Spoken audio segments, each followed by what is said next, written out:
Fala você, aliado, minha aliada. Meu nome é Alex, eu sou motion, editor VFX, videomaker e antes de tudo isso, formado em designer. Trabalho com isso há 8 anos, de maneira integral, entre agências, startups. Comecei em gráficas. Acho que meu próximo objetivo é viver de vídeo, tanto editando quanto captando, de maneira mais autônoma. Acho que é o sonho de todo criativo, né? A gente aprende muito e soma muito estando no mercado, mas a gente sempre faz parte de um ecossistema de aprovações e briefings que por muitas vezes não deixa a gente explorar e ser criativo da maneira mais natural, falando sobre essência mesmo, né? Então é sobre isso. E no meio dessa aventura criativa, né, de buscar novos caminhos, achar novas oportunidades nisso tudo, eu resolvi começar a criar um conteúdo para compartilhar um pouco que eu sei. Vivo em constante evolução, vivo estudando, aprendendo, tenho referências criativas no nosso mercado brasileiro mesmo que mandam muito bem e me inspiram a ser cada vez melhor, e compartilhar isso com vocês, o que eu sei até aqui, eu aposto que pode ajudar algumas pessoas. Então vamos nessa, abrir o After junto e trazer o conceito do zero ali de keyframes, de como fazer coisas básicas e evoluir junto. Talvez em algumas aulas tenha Photoshop junto também, porque eu gosto de fazer os layouts lá, deixar tudo pronto lá.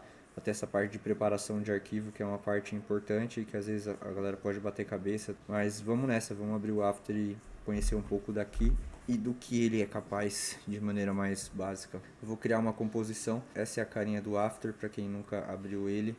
Ele é totalmente personalizável como qualquer outro programa Adobe. Então se você vem aqui em janela, ele tem todos esses menus que são removíveis, né, recolhíveis, ou você pode trazer eles para perto. Inclusive as extensões, que quando você instala algumas, de princípio, se você quiser aprender e aplicar a coisa sem perder muito tempo, até você entender como fazer e depois você partir para o que fazer e por que fazer daquele jeito, é muito bom você ter plugins à sua disposição. Pode ser até um assunto polêmico sobre usar ou não usar plugins, mas da maneira que eu aprendi, a maneira que eu aconselho é sim, tenha eles instalados, e aí em algum momento você vai perceber a linha tênue de usar eles ou não usar eles, e tipo, a maneira como aplicar sem ser genérico ou sem perder a sua autenticidade, como eu comentei. Mas é isso, a gente vai passar por vários menus desse aqui durante a trajetória. No começo o que ele já dispõe aqui pra gente vai ser o suficiente. Aqui nessa parte de projeto vai ficar tudo que você importar e você for usar, vai ficar aqui listado como aquilo que você criar aqui de forma nativa, seja uma pasta, uma composição, etc.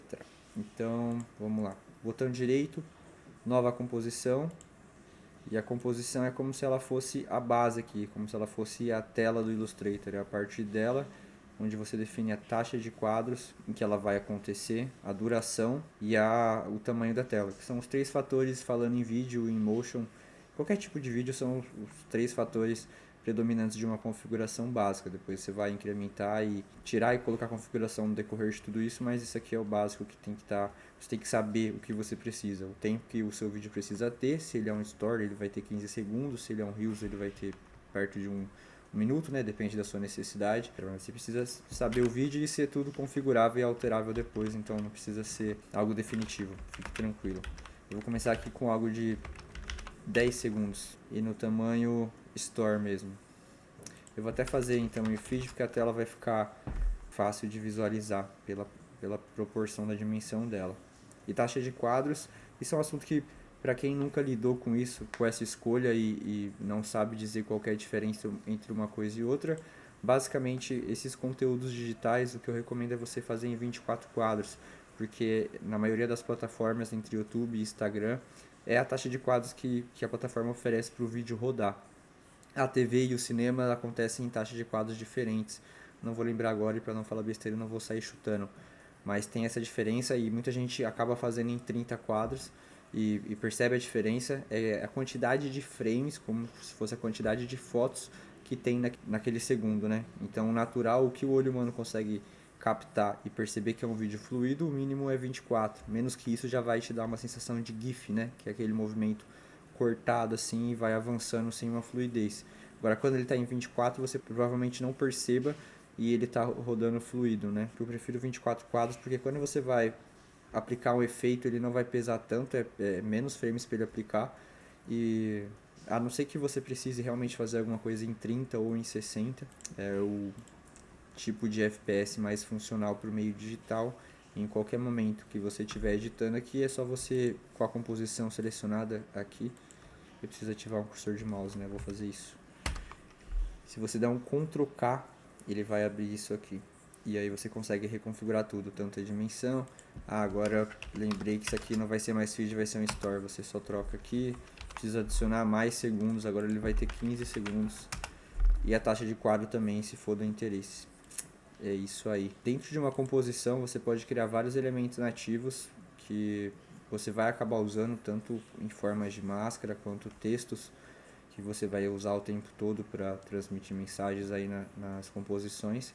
Tudo isso é muito fácil, muito intuitivo. O After nesse ponto ele é muito bom e muito convidativo, porque formas funcionam de maneira bem intuitiva, é só você clicar e arrastar, ele vai te dar um quadrado no tamanho da timeline total. E bom, primeiro vamos falar de criar, depois a gente fala sobre animar e dar movimento e transformações diferentes a esses elementos.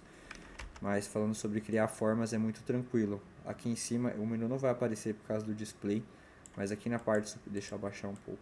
Então aqui na parte superior tem o desenho do quadrado. Quando você clica uma vez, ele já está selecionado e você sai criando. E caso você queira mudar a forma, é só você clicar e segurar.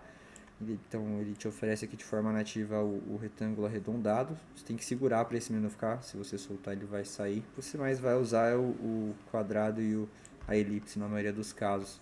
E aqui, como em outros programas do pacote Adobe, aqui em cima ele vai te dar a opção de traçado, de preenchimento, entre outras coisas um pouco mais específicas. Mas falando daqui, você seleciona qualquer cor do seu interesse. Como é a mesma camada selecionado, se eu criar vão ficar as duas formas na mesma camada. Caso eu não queira isso, eu tiro a seleção aqui embaixo, clicando fora, né, da camada. Selecionei, cliquei fora, ele tira a seleção. E aí você arrasta, se você segurar o Shift ele faz na proporção. Se você soltar você tem uma transformação livre e você pode distorcer como você bem entender. Mas beleza, então isso tudo a gente tem duas formas aqui. Se você clicar, você pode movimentar isso tranquilamente aqui. Se você colocar o mouse nessa parte aqui, deixa eu dar um zoom para facilitar. Se você colocar o mouse nessa parte desses pequenos quadrados chamados arestas e você segurar o Shift, você controla a escala, né? Se você segurar o Shift de forma proporcional, se você não segurar o Shift, você vai também deformar ela. É que está no zoom aqui. Toda vez que você quiser dar um zoom e voltar, tem esse menuzinho aqui no canto inferior esquerdo, que ele te dá a opção de números já pré-definidos, e se você der um ajustar até 100%, ele vai voltar para essa configuração básica aqui, onde ajusta a tela inteira, né? E, independente do tamanho que esteja sua tela aqui, ele vai ajustar para ficar exatamente as duas extremidades nos limites aqui e você enxergar. Outro detalhe é que todos os menus são personalizáveis em questão de tamanho, você pode expandir e trazer dentro da sua necessidade ou gosto, assim, né? Como todo programa do pacote Adobe é tudo muito personalizável, isso é muito bom porque você vai fazer uma área de trabalho exatamente dentro do que você precisa e como você prefere do seu workflow. Então é isso. Falando sobre criação e transformações básicas, acho que é isso. Tem esse ponto âncora que se ele estiver no lugar errado e você quiser dimensionar, ele pode te atrapalhar. Primeiro, um atalho que pode salvar muito, que é o Ctrl Alt Home, falando do teclado Windows. E ele leva automaticamente o ponto âncora para o centro da forma, né, automaticamente. Esse aqui nem está mostrando, está aqui embaixo o ponto âncora. E a outra maneira de você corrigir isso é com a tecla Y. Ele vai acionar esse menu aqui em cima que é do ponto âncora. E aí você clica e arrasta. Tem que estar essa ferramenta selecionada, senão ele vai simplesmente mexer o objeto. Então com Y, que seleciona a ferramenta, você faz isso e coloca onde você quiser. E qualquer diferença e importância que isso tem na prática é que toda vez que o ponto âncora determina qual que é a parte do objeto que vai ficar fixo quando você propõe uma mudança de tamanho. Propositalmente coloquei ele aqui embaixo, aqui no caso do retângulo, para ver que quando eu diminuo a escala dele, ele mantém a parte de baixo fixa e todo o resto se adapta, né? Isso, dependendo do que você estiver animando, vai ser interessante e vai ser necessária. Mas se você quiser mexer de maneira mais comum dos outros programas, deixa no meio que ele vai responder dessa maneira que você provavelmente já está mais acostumado. Falando sobre rotação, você tem duas opções, tanto apertar a letra R com a camada selecionada, que ele vai abrir essas opções aqui embaixo da camada mesmo, e aí você tem a opção de mexer na rotação nos graus, como também apertar o atalho da tecla W. E aí é só você levar o mouse também para qualquer uma das arestas da forma, e aí você tem esse controle de rotação. Se você segurar o Shift, ele cria aqueles números mais pré-definidos. É mais fácil deixar 90 graus, 45 e etc. E é isso aí. Agora vamos fazer alguma coisa se mexer para finalmente chegar na parte interessante do Motion, que é a animação em si, o movimento em si. Aproveitando que sem querer a gente chegou nessa forma, eu vou fingir aumentar isso um pouco, de fazer um ponto de exclamação. E desde já acho que vale compartilhar algo que é muito útil e é muito usado em várias situações, que é o objeto nulo. Ele é um tipo de objeto nativo do After, acho que ele não tem em outros programas da Adobe, pelo menos que eu tenha visto até aqui, mas que ele permite a transformação de mais de um objeto. Porque o que acontece? Qual que é o desafio que a gente chegou? Simplesmente com duas formas. Eu quero aumentar e diminuir isso proporcionalmente, sem perder essa escala que tem em um relação ao outro. E não tem o transformar como no Photoshop, que você seleciona mais de uma camada, dá um transformar e você está mexendo naquilo junto. E eu não quero pré-compor porque depois não era isso que eu gostaria de fazer, né? Qual é a saída para fazer isso? Você cria um objeto nulo, que pode ser feito mais de uma maneira. Pode dar um botão direito aqui nessa parte vazia, da onde ficam as camadas, vir aqui na parte do novo e em objeto nulo. E tem um atalho que é um atalho até ingrato de 4 teclas, mas que eu gosto de usar. E eu vou compartilhar ele também, que é o Ctrl Shift Alt Y. E ele é ingrato, são 4 teclas, precisa de 2 mãos para fazer o atalho. Mas eu prefiro fazer ele. Então, qual que é a sacada do objeto nulo? Você seleciona as camadas que você quer que se transformem juntos, no caso, né? E esse caracol aqui nessa parte, tem o caracolzinho. Se ele não estiver aparecendo, é só você vir aqui, nessa parte cinza, onde tem o nome dos menus, das colunas. Botão direito, colunas, transformar em principal e vincular. E aí você seleciona novamente, voltando lá, seleciona as duas camadas e arrasta o caracol. Ele vai puxar essa linha azul aqui que fica junto com você para saber exatamente para onde você está soltando ela e solta em cima do objeto nulo. Uma vez que você fez isso, você não vai aplicar as alterações que você quer que sejam feitas juntas em cima de nenhuma das camadas e sim no objeto nulo. Então, se eu mexer aqui na escala, que é a propriedade do tamanho, eles vão vir juntos. E é o melhor momento para apresentar as famosas propriedades aqui de cada camada. Todas as camadas oferecem obrigatoriamente essas aqui básicas de transformar. Essas são as mais simples e as que você mais vai mexer em animações básicas, como coisas se movendo para entrar ou sair, coisas usando a opacidade, né? Tipo, não tá aparecendo e depois estão aparecendo através do tamanho, né? Escala 0, escala 100%, como também na rotação, coisas rodando, etc. Então esses são os comandos básicos que qualquer camada vai te oferecer. E eu vou apresentar primeiro eles, o que cada um faz, e depois como usar. Isso vai ser estendido para qualquer animação. No After, depois que você entende o básico, é muito mais uma questão de o que eu quero fazer e se isso é uma boa escolha, se isso vai ficar interessante no final ou não, do que um grande desafio de fazer, porque é o mesmo conceito para tudo. Você vai criar keyframes que vão salvar informações de posição, de escala de um efeito, né, de um atributo de um efeito, e vai dar um começo e um fim para isso. Basicamente esse é o conceito do After.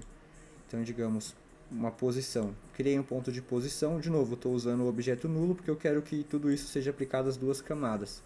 Se eu quisesse mexer só na posição do círculo ou do retângulo, eu ia fazer essa mesma coisa aqui embaixo, né? Dentro das propriedades delas, mas nesse caso eu quero mexer com os dois juntos, então a gente vai no objeto nulo. Vocês vão ver que são exatamente os mesmos campos, as mesmas propriedades: posição, escala, rotação e opacidade. Tanto juntos nessa setinha que acompanha cada camada, quanto por meio de atalhos acionar só um deles. O P é a posição, o R é a rotação, o T é a opacidade, transparência, o S é a escala.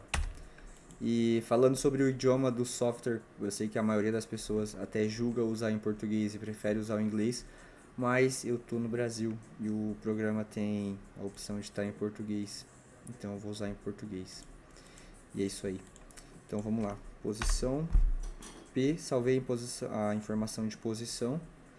Para salvar, esse reloginho ele tem que ficar azul. Quando nativamente, a hora que você abre, ele vai estar assim, tudo desmarcado. E a partir do momento que você clica a primeira vez nesse reloginho, ele fica azul, ele te dá um traço no meio, ele te dá vários sinais que ele foi acionado. E aí começa a magia em si, que você salvou a informação da posição aqui. E em qualquer outro ponto que você mexer nessa posição, qualquer atributo, você está dando a segunda informação de posição e você colocou isso em um determinado tempo na timeline. Então é muito simples, a timeline tem o tempo que você pré-determinou, ou seja, 10 segundos que depois eu transformei em 15. Você pode dar um zoom nela segurando o Alt e rolando o scroll do mouse e voltar, ou também mexer nessa... Tem um ícone aqui com duas montanhas, uma pequena e uma maior, e você pode subir e descer e vai fazer isso. É necessário quando você quer ter um controle mais específico do tempo de quadros, né, de segundos, e quando você tira tudo você tem um overview de toda a sua timeline. Esses dois momentos são necessários, então é um atalho que você vai usar muito. Segura o Alt, rola o scroll do mouse para frente e para trás, você vai e volta. Colocamos a informação 1, onde no grupo que controla os dois, o objeto está aqui, e aqui em 4 segundos, quase 5, a gente passou a segunda informação que o objeto vai estar lá fora. E no meio de tudo isso, o After se encarrega de fazer a transformação do ponto A para o ponto B. Se eu tivesse colocado a opacidade 0 e a opacidade 100, o After ia passar por 10, 20, 30, 40, 50 nesse meio tempo até chegar no 100. Então, a gente só se preocupa com o que a gente quer, como a gente quer que comece e o que comece, e o que e como a gente quer que termine. O After faz todo esse meio campo e ele faz muito bem feito. Então, é só a gente saber o que quer fazer e saber o que acionar e onde acionar para que aquilo aconteça. Eu acho que é isso. Essa aula vai acabar aqui, porque a partir dela eu vou começar já a falar de texto, falar das propriedades, senão vai ficar algo muito estendido. Queria agradecer quem ficou até aqui, acompanhou tudo, e até a próxima. Tamo junto. 1 mil, 2 mil, 3 mil, Baku's counting.